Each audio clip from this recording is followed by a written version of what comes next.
What's up, guys? Welcome to Daily Dose of Reddit. This is your host, Zach, and today's subreddit is r/FatPeopleStories. Alright, this story is called Ham Planet Mad When I Don't Give Her All of My Food.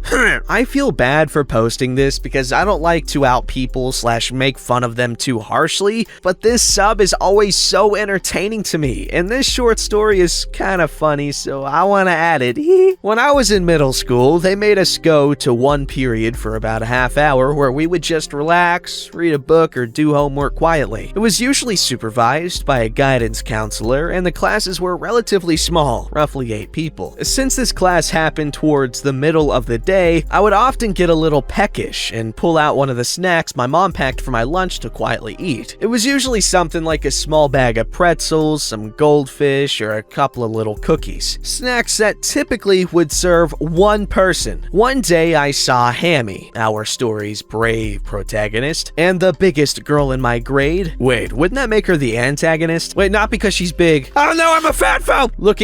Looking longingly at my food. She sat next to me at the same table, so it would be hard to miss her. Although her behavior seemed kind of forced, as if she wanted me to notice how desperate she looked so that I'd offer her some. I gave her the benefit of the doubt and thought maybe her mom doesn't give her much to eat. I gave her one of my cookies. Big mistake. I'm sure she has a name. Okay, I'm done. I'm being mean.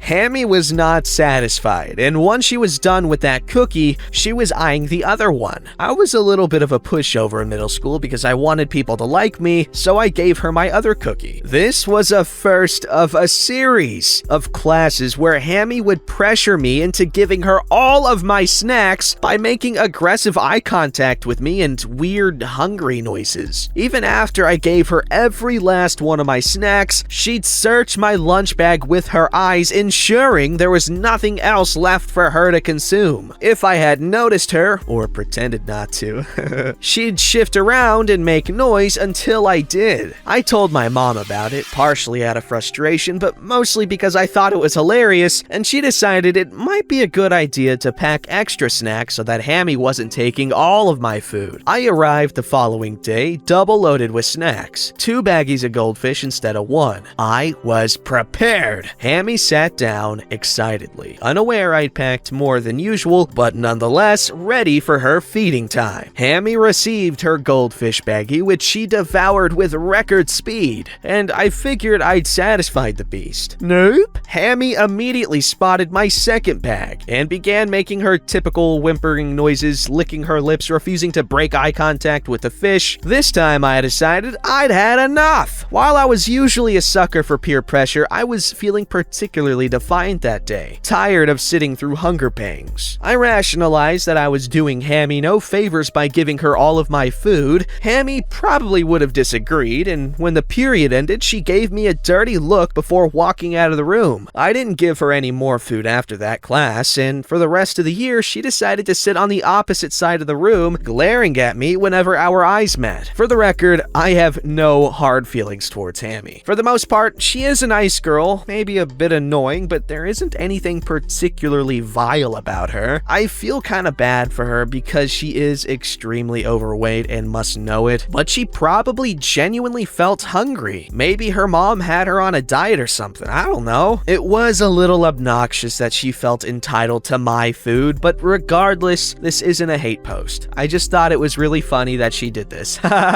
This is like one of the least mean, no, this is the most kind-spirited fat person story I've seen on here, probably, that I can think of. I've got bad memory, to be honest.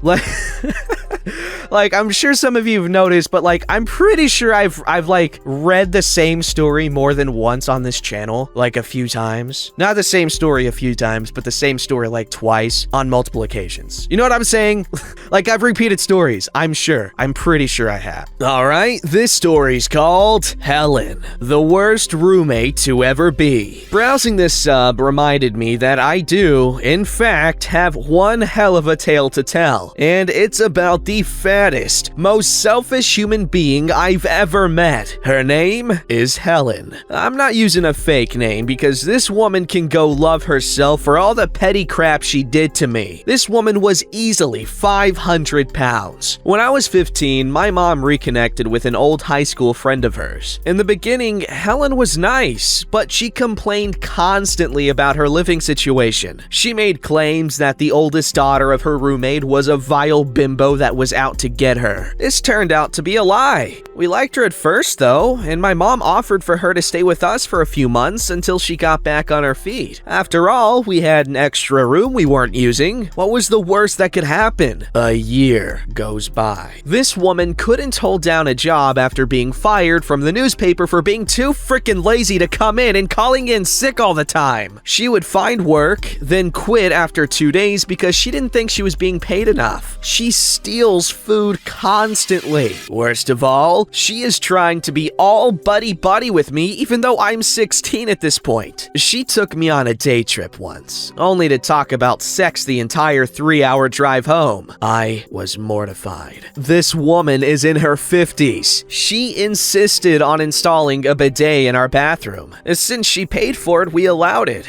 But she got a very cheap one that was less than stellar. I later discovered that she only put it in because she was too fat to wipe her own ass. Yikes. Not the most valid criticism. It's like way more hygienic. By far, the worst aspect of her personality was how much food she stole every single day. And this woman would constantly come home with fast food of some kind. Sonic, McDonald's, Burger King, Pizza Hut. She would polish off an entire pizza by herself. Something to note was that food was communal, unless stated otherwise. One of these things that she wasn't meant to touch was my soda. I would get a 24-pack meant to last me a couple of weeks, just as a treat for myself. Yo, how much soda you drinking? Well, 2 weeks turned into 1, and I was definitely not drinking that much soda. If anything, I was drinking less. After my sister caught her taking my drinks one last time, I brought the package to my room. She complained endlessly about how I was being mean and petty, that it was 1 soda, and why did I have to be such a stuck-up bimbo about it? She complained to my mom, forgetting entirely that she was my parent and not just adult supervision. The point where I waged war on her, though, didn't come until another few months. A friend of mine was doing a fundraiser for her band at her school by selling Krispy Kreme donuts. The nearest Krispy Kreme is 2 hours away, and I love the band, so I ordered a dozen for my family to split evenly. 3 donuts between everyone in the house is more than enough. Okay, normally I'd agree, but as Krispy Kreme dog, you can't just have 3. Like, I limit my donuts, not just because, like, you know, they're not good for you, but because, I get over it pretty quickly now. Krispy Kreme glazed donuts are they're just something different. Like, it's like the same principle with, like, when you smoke a cigarette, you have to, like, smoke a whole pack or something. At least that's what I've heard. You can't just,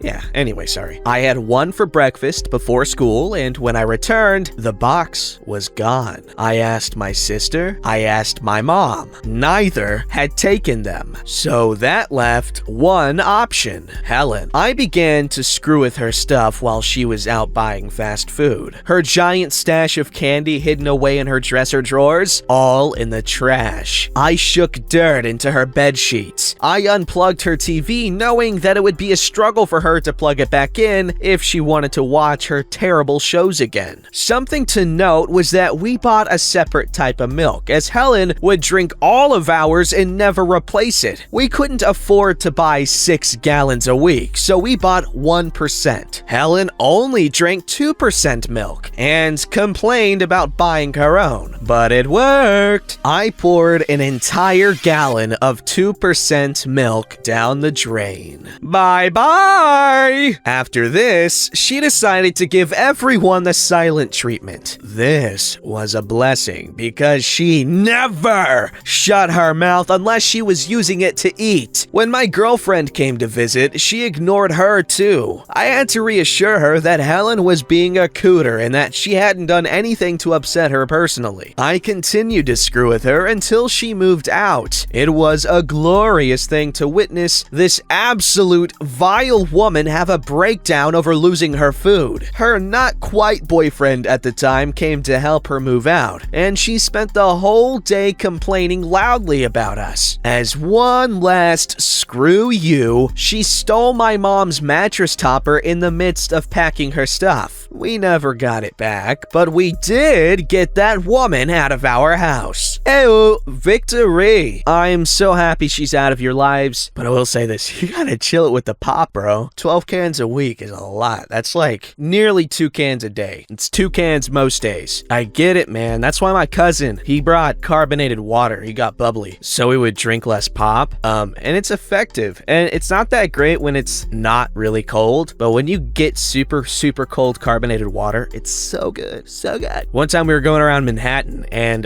we were looking for a bathroom. No freaking places in, like, at least New York City, none of them have bathrooms you can use. See, in Texas, you take it for granted. You just freaking go to some random dude's house and he's like, yo, dude, please take a poo in my bathroom. I insist. And you're like, hey, man, how did you know I had to go? I just knew, man, from the look in your eyes. Please, brother, take a dump. It's all right. But in New York, no one lets you. And if they do, you have to buy the privilege. The reason why this is relevant is because I got carbonated water from this one place that had a bathroom. They give you a code in the receipt that you have to type into this keypad to go into the bathroom. And they had these cool paper straws made out of paper. And they looked really cool. They looked like the straws from the Hershey's thing, but like instead of, like horizontal stripes, they're vertical. It was really cool. Carbonated water wasn't that great though. Wasn't cold enough. All right, this story's called Work Hams Intentionally Poisoned Me. This happened pre-Brovid, but I literally found out about this just now. Also, all names are changed.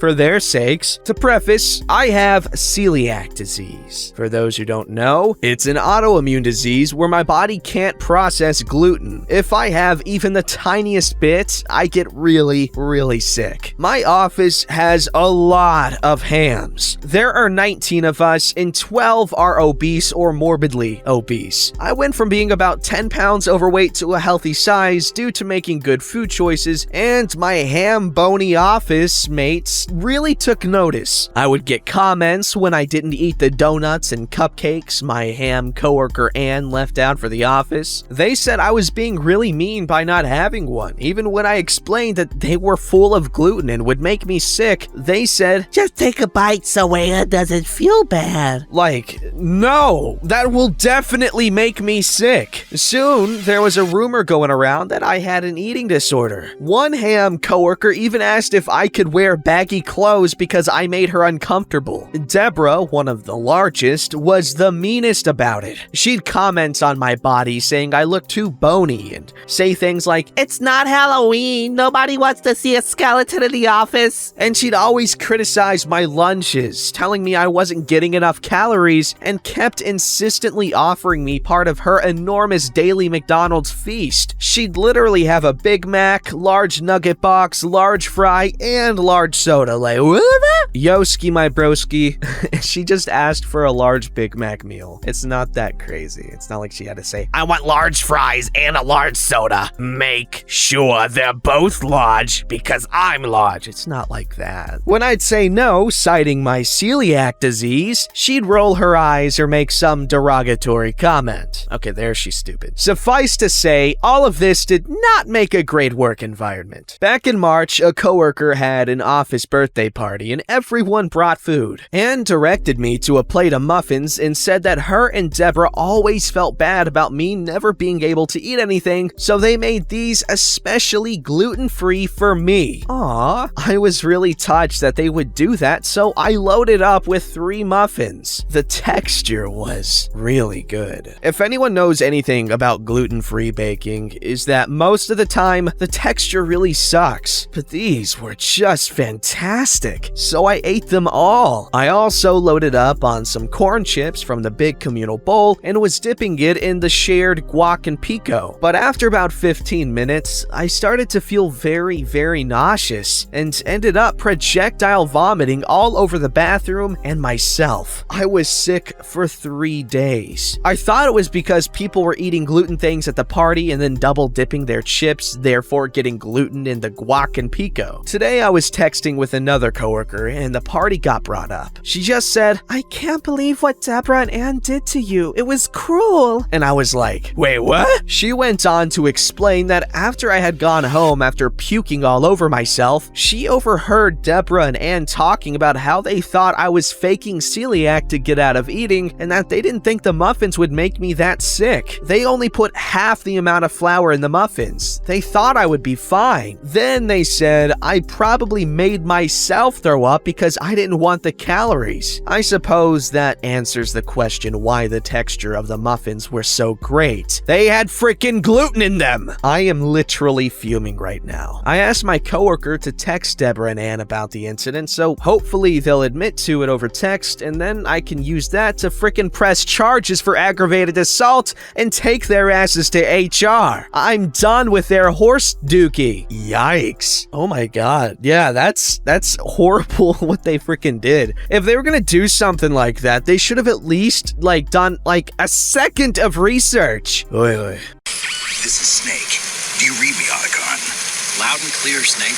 Kept you waiting, huh? What is the relevance of that? Oh, I don't know. Maybe it's because there's an update to the previous story and I made you wait a couple of seconds. Update! Work hams intentionally poisoned me. Sorry the update took so long, but it's been a lot. Not for us. Life hack. We just read a story late. My coworker was able to get Deborah and Ann to admit to intentionally putting flour in the muffins over text and how it was hilarious to watch me throw up on myself, and they screenshot the whole thing. After I got back to work, I bought one of those pens with a recording device in it, took it everywhere, and caught some of Deborah's insults, which I know isn't technically legal, but it was more ammo for HR. I took all of this crap to HR, they said they would handle it, and by handle it, they meant having Deborah and Ann apologize to me, which of course they didn't mean a word of. I told HR that was not gonna cut it, and they said that they'd get back to me on it. But I didn't have confidence in them anymore. So I talked to a lawyer, my dad's girlfriend, my girlfriend's dad, who thought I had enough and agreed to represent me at a hefty discount. We started the process of pressing charges against Deborah and Ann and suing the company. And thanks to office gossip, more of my coworkers hated me. Then it got worse. Deborah got really sick with Brovid, and since I was still in the process of pressing charges, basically 3/4 of the office thought I was cruel and a petty bimbo for doing that to someone who was so sick. I got harassed and bullied by them constantly, and HR did nothing. Shortly after, Deborah had something go wrong, I don't know what, and had to be put into a coma. Meanwhile, the company's lawyer offered me a hefty promotion, bonus, and a relocation if I stopped suing them and agreed to never sue them again, which I took gratefully because no one can get a job in my field since Brovid started. I also asked the cops for the charges to be dropped against Deborah and Ann. After I left, I found out Ann had been fired and she lost her house, in part because she was spending so much money on a lawyer. All I can honestly say from all of this is that I feel freaking awful. I cannot imagine how Deborah felt trying to battle Brovid and being anxious she might be put in jail, and I'm convinced all the stress of that is what contributed to whatever went wrong with her. I cannot imagine how Ann felt being fired because of me and losing the house she'd been in for years. I should have just stayed quiet. I should have never made a fuss, because if I hadn't, none of these terrible things would have happened to these women. They were mean, but they didn't freaking deserve this. I feel so guilty and ashamed and depressed. Honestly, I don't see how I can get past this. So that's your update. I'm sorry there was no retribution and that it wasn't funny. Edit, thank you for all your kind words. I'll make sure to show all the support to my therapist. I do want to clarify, they did not try to kill me. They just wanted to make me sick. I have celiac disease and it takes a long time to kill you. Yikes. You know what? OP, you're a good person, okay? Ooh, the fact that you're feeling all this guilt and you're not just blind to their struggles that are happening now just because you're freaking pissed off at them for being jerks. So don't worry about that part. And you didn't give her Brovid, and shh. I got nothing, bro. Don't forget to like, subscribe, and hit that bell to never miss an episode.